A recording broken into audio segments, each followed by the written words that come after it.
High everyone, doctor Jay Mehta from Mumbai.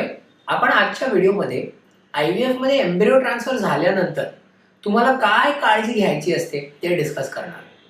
एक गोष्ट लक्षात ठेवा, IVF मध्ये गर्भपिशवीचा आतमध्ये म्हणजे एंडोमेट्रियम जे आतमधली लाइनिंग असते तिकडे आपण एक स्पेशल कॅथेटर यूज करून, ज्याला एम्ब्रिओ ट्रान्सफर कॅथेटर सांगतात, त्याच्या सोबत एम्ब्रिओ ट्रान्सफर करतात. ओके, असं केलेलं जातात एम्ब्रिओ ट्रान्सफर. आता IVF हे खूप इमोशनल प्रोसिजर आहे लोकांसाठी. म्हणजे लोकांचे मिनिमम कॉस्ट हे ट्रीटमेंट करण्यासाठी असते 1.5 to 2 लाख रुपीज. त्या सिच्युएशन मध्ये त्यांच्या मनात काय असतो, बाबा जेवढी पाहिजे तेवढी मी काळजी घेणार, पण मला ह्या ट्रीटमेंटमध्ये प्रेग्नंट व्हायचं आहे, कसं पण करू. ऑलराईट. आणि ह्या गोष्टीला घेऊन लोकांच्या मनात भयंकर मिसकन्सेप्शन असतात. ओके, हे खाऊ शकत नाही, ते खाऊ शकत नाही, ऑफिस जाऊ शकत नाही, तिखट जेवण खाऊ शकत नाही, you know, too many things.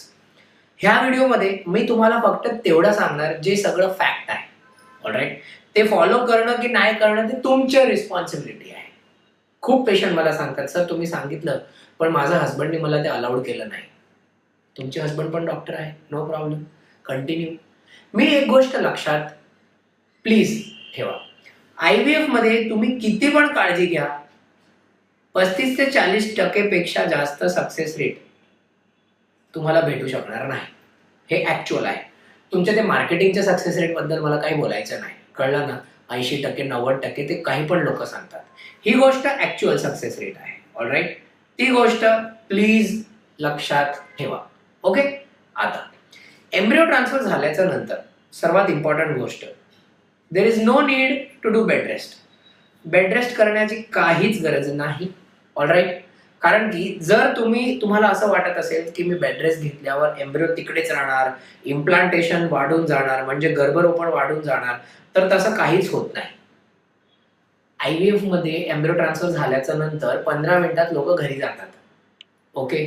तुम्हाला पाहिजे तसं तुम्ही घरी जाऊ शकता, चालत चालत, सायकल, रिक्षा, टॅक्सी, गाडी, हेलिकॉप्टर, एरोप्लेन, तुमच्याकडे जे असेल त्याच्यावर तुम्ही जाऊ शकता. कळलं. लोकांना काय असतो, माझा हाऊस फर्स्ट फ्लोअरवर आहे तर मी फर्स्ट फ्लोअर सगळं स्टेअरकेस चढून गेल्यावर एम्ब्रिओला काय होणार का? काहीच होत नाही. लोकांना विचारा, नॉर्मली तुमच्या बिल्डिंगमध्ये लोक कसे प्रेग्नंट होतात? ज्या लोकांना प्रेग्नंट व्हायच्या वेळेस सगळी लोक ग्राउंड फ्लोअरवर राहतात का? असं असतो कधी? प्लीज, हे मिसकन्सेप्शन आहे, असं विचार करू नका. You can climb stairs. Okay, ही गोष्ट खूप इम्पॉर्टंट आहे. लोकांना असं वाटतं की ते लोक काहीच करू शकत नाही. नाही बाबा, तुम्ही सगळंच करू शकता. ईट एव्हरीथिंग. तुम्हाला पाहिजे आणि तुम्हाला जे आवडतं ते तुम्ही प्लीज जेवण करा. माझी तुम्हाला हात जोडून विनंती आहे. ओके. तुम्हाला चिकन खायचं आहे, ईट. तुम्हाला फिश पाहिजे, नो प्रॉब्लेम. तुम्हाला मॅकडॉनल्ड्सचे बर्गर पाहिजे, no problem. Okay. Absolutely everything is fine. काही जेवणमध्ये, काही डाएटमध्ये चेंज करून, ते फक्त खूप जास्त ओव्हर स्मार्ट लोक असतात ना, आम्ही हे खात नाही आणि हे आतमध्ये जाणार. ऍक्च्युली ते तुम्हाला एवढं जर डाएटवर असेल ना तर फुल लाईफ तुम्ही फक्त डाएट करत राहा. ओके, एकदम टॉनिक फूड. बट दॅट तुमच्या IVFच्या सक्सेस रेट इन्क्रीज होत नाही. प्लीज ही गोष्ट लक्षात ठेवा. Okay. Number 4, you can go to work. कामावरनं सुट्टी घेऊन घरी बसून फक्त नेटफ्लिक्स बघणं किंवा व्हॉट्सॲप बघणं हे एकदम स्टुपिड गोष्ट आहे. Please go to work. तुम्ही कामाला जाणार ना तर तुमचं माइंड फ्रेश होऊन जाणार. माइंड फ्रेश असणार तर तुमच्या बॉडीमध्ये स्ट्रेस कमी असणार. स्ट्रेस कमी असल्यावर तुमच्या आणि तुमची हस्बंड, तुमच्या आणि तुमच्या नातेवाईकांसोबत काही भांडण होणार नाही. अंडरस्टँडिंग. त्या सिच्युएशनमध्ये तुम्ही हॅपी असणार आणि त्या सिच्युएशनमध्ये तसं पण तुमचे इम्प्लांटेशन वाढते. So don't keep that in mind की अरे बाबा मला फक्त घरी बसून बेड रेस्ट 15 दिवस करायचं आहे. असं कुठेच लिहिलेलं नाही. ऑलराईट. तुम्हाला जर असं कोणी सांगत असेल की माझ्या फ्रेंडनी हे केलेलं होतं आणि माझ्या फ्रेंडनी 25 दिवस फक्त बेड रेस्ट घेतलं आणि म्हणून ते प्रेग्नंट राहिले, दॅट इज ऍब्सोल्युटली रॉंग. तुमच्या फ्रेंड वेडा होता त्याचा अर्थ हा नाही की पण तुम्ही पण तसंच स्टुपिडिटी करणार. कळलं का? इनफॅक्ट जर तुम्ही लक्षात ठेवणार आणि बघणार ना तर असं कुठलंच IVFच्या डॉक्टर नाही जे असं काहीच रेकमेंड करतात.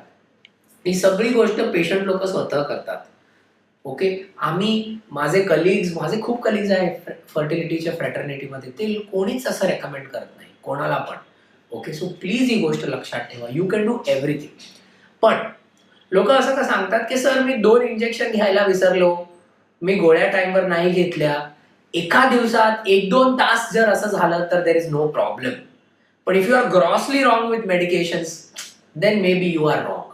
All right. फक्त गोळ्या लिमिटेड टाइमवर आहे, गोळ्या खूप कमी असतात. आता मॉडर्न IVF मध्ये लोक जास्त गोळ्या देत नाही. All right. कमी गोळ्या असतात, प्लीज ते गोळ्या फक्त टाइमवर घ्या.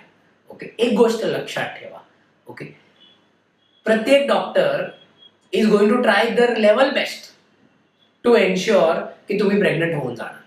पण IVFचा सक्सेस रेट ऍक्च्युअल मध्ये ह्या गोष्टीवर अजिबात डिपेंडंट नसतो. It is actually dependent on age of the patient. Okay, पेशंटचं वय किती आहे, एम्ब्रियोची क्वालिटी कशी आहे, ओके, आणि युट्रसची क्वालिटी कशी आहे.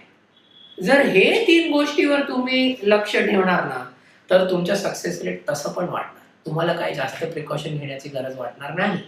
अंडरस्टँडिंग. प्लीज, हे एक बेसिक कॉन्सेप्ट आहे आणि लोकांना ह्या गोष्टीला घेऊन खूप अँझायटी असते. म्हणून हे व्हिडिओ बनवून मी सगळं क्लॅरिटी तुम्हाला दिलेली आहे.